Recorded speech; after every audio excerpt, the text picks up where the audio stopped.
Good morning. We start back with page 196 from Inside of a Dog. Section is Playing into Mind. Pumpernickel appears in the corners of all the videos. In one, she hops nimbly to avoid collision with a dog approaching too fast, then pursues him as he rushes out of the frame. In another, she lies prone with another dog, feigning bites with open mouths. In a third, she tries and fails to join two dogs in play. As they run off, she is left wagging alone in the camera's eye. I should correct myself. I was lucky enough to spend a year watching dogs play. What is called appropriately rough and tumble play between two competent athletic dogs is a gymnastic marvel to witness. The playing dogs seem to give a perfunctory greeting to each other before they suddenly mutually attack, teeth bared, tumbling together in precarious free fall, jumping on and over each other, bodies bent and tangled. When they stop suddenly at a noise nearby, excuse me, they may be the pictures of quiet. It takes only a look or a paw raised in the air to engage in their shared havoc again. Play might seem just like that thing dogs do, but it has a very particular scientific definition. Animal play, science intones, is a voluntary activity incorporating exaggerated, repeated behaviors, extended or truncated in duration, varied in fortitude, and atypically combined, and using action patterns that have identifiable, more functional roles in other contexts. We don't just define play this way to take the pleasure out of it. We define it to reliably recognize it. Play also has all the attributes of a good social interaction: coordination, taking turns, and if necessary, self-handicapping. Playing at the level of one's play partner. Each partner takes the abilities and behavior of the other into account. The function of animal play is a bit of a puzzle. Most animal behaviors are described by how they function to improve the survival of the individual or species. The search for a function of play is paradoxical, as it looks like behavior, which is clearly functionless. At the end of play, no food has been gained, no territory secured, no mate wooed. Instead, two dogs pantingly collapse on the ground and wag their tongues at each other. One might thus suggest that the function is to have fun, but this is frowned upon as a true function because the risks are too great. Play takes a lot of energy, can cause injuries, and in the wild, increases an animal's danger of predation. Play fighting can escalate into true fights, causing not just injury, but social upheaval. Its riskiness makes the case for a real, undiscovered function of play even more compelling. It must be terribly useful to play.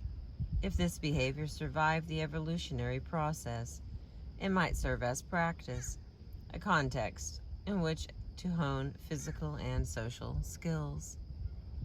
Strangely, though, studies have shown that play is not essential to adult proficiency at the skills practiced in play. Maybe play serves as training for unexpected events.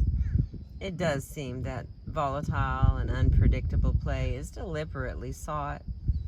In humans, play is part of normal development, socially, physically, and cognitively.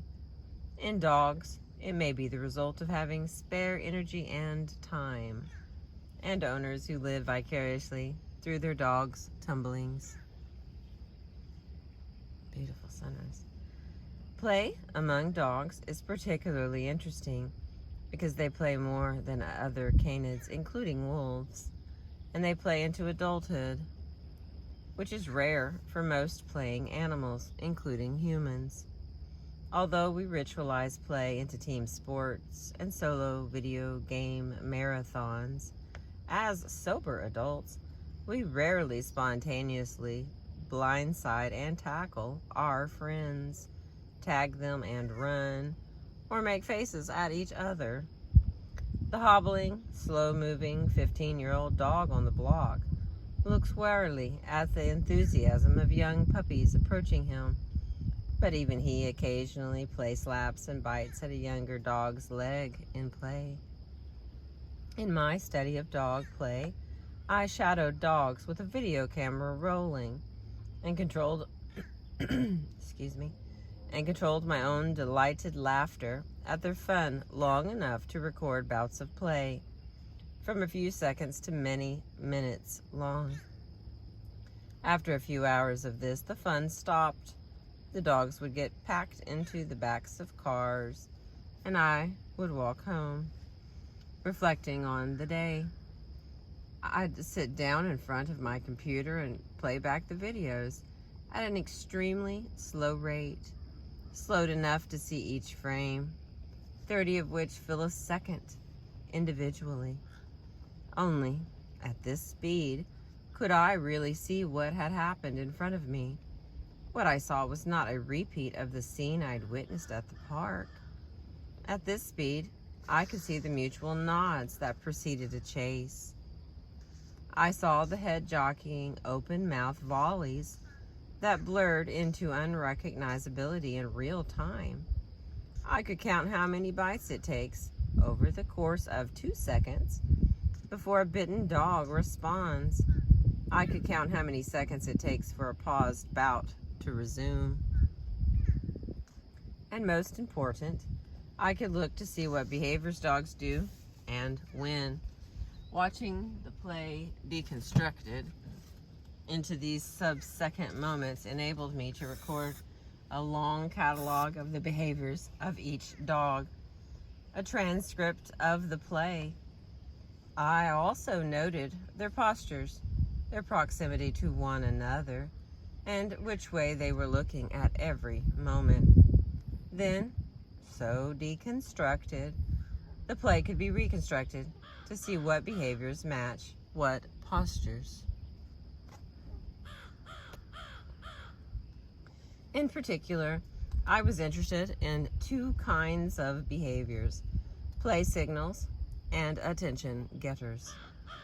Attention getters, as we've seen, are obvious things. They serve to get attention. Specifically, they are acts that alter the sensory experience of someone else. Someone whose attention you've keen to have on you. They can be an interruption of the visual field, as when Pumpernickel suddenly puts her head between me and the book I'm holding. They can interrupt the auditory environment. A car's honk is so intended, and dog barks are so as well. If these methods fail, attention can be gotten by interacting physically. A hand on the shoulder, a paw on the lap, or between dogs, a bump with the hip, or a light bite on the rump. Clearly, many things we do are in some way attention-getting, but not every behavior is equally good at the task. Calling your name out may be a way to catch your attention, but not if we are in Yankee Stadium in the bottom of the 9th. Then a more extreme method, and possibly an organist, would be necessary. Similarly, dogs' attention can be more or less easy to get. Between dogs, what I call an in-your-face, presenting oneself in front of and very close to the face of another dog, is effective at getting attention. But not if the dog is engaged in rollicking play with someone else. Then more forceful means are needed, thus explaining those dogs who circle a playing pair for minutes, barking, barking, barking. Better perhaps to interject some nice rump bites in there with the barking if you are truly eager to break up the game. Play signals Play signals the other behaviors are requests for play or announcements of interest in playing. They could be translated as saying something like, "Let's play," or "I want to play," or even, "Ready? Because I'm about to play with you." What the specific words are is not as important as their functional effect. Play signals are reliably used to begin and to continue play with others. They are a social requirement, not just a social nicety. Dogs typically play together rambunctiously and at a breakneck pace, since they are doing all manner of actions that could easily be misinterpreted. Biting each other on the face, mounting from behind or for, tackling the legs out from under another dog. The playfulness of their actions has to be manifest. If you fail to signal before biting, jumping on, hip slamming, and standing over your playmate, you are not in fact playing. You are assaulting him. Given the importance of regular visual assurances that this game is still a game, it is perhaps not surprising that successful three-way rough and tumble play is much rarer than play between two dogs. As with conversation, something is missed, a play signal here, an attention getter there, when everyone is speaking at once. Typically only dogs familiar with each other pull off threesomes. A bout wherein only one participant thinks it's play is no longer playful. All dog owners who walk their dogs, among others, know what then happens. A play bout becomes an attack. Without the play signal, a bite is a bite, worthy of rancor or retribution. With it, a bite is just part of the game. Nearly every play bout begins with one of these signals. The quintessential signal is the play bow, in which the dog's body genuflects in front of a desired play partner. A dog bent on his forelegs, mouth open and relaxed, with his rump in the air and tail high and wagging, is pulling out all the stops to introduce someone to play. Even tailless, you can mimic this pose yourself. Expect a response in kind, a friendly nip, or at least a second look. Two dogs who are regular playmates may use a bow. Shorthand familiarity allows abbreviations in formality. Just as between human acquaintances, just as how do you do became howdy, the play bow can be shortened into the aforementioned play slap. The front legs clapping the ground at the beginning of the bow. The open mouth display. The mouth opened but without the teeth barred, or the head bow. A bobbing of the head with opened mouth. Even panting in quick bursts can be a signal to play.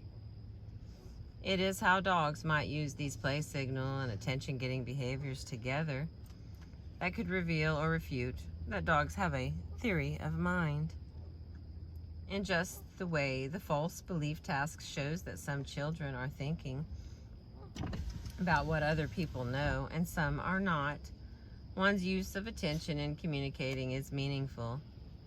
The key question I asked of my dad of playing dogs was this: did they communicate using play signals intentionally with attention to the attention of their audience? And did they use attention getters when they didn't have their play partner's attention? Just how were those bumps, barks, and bows of play used?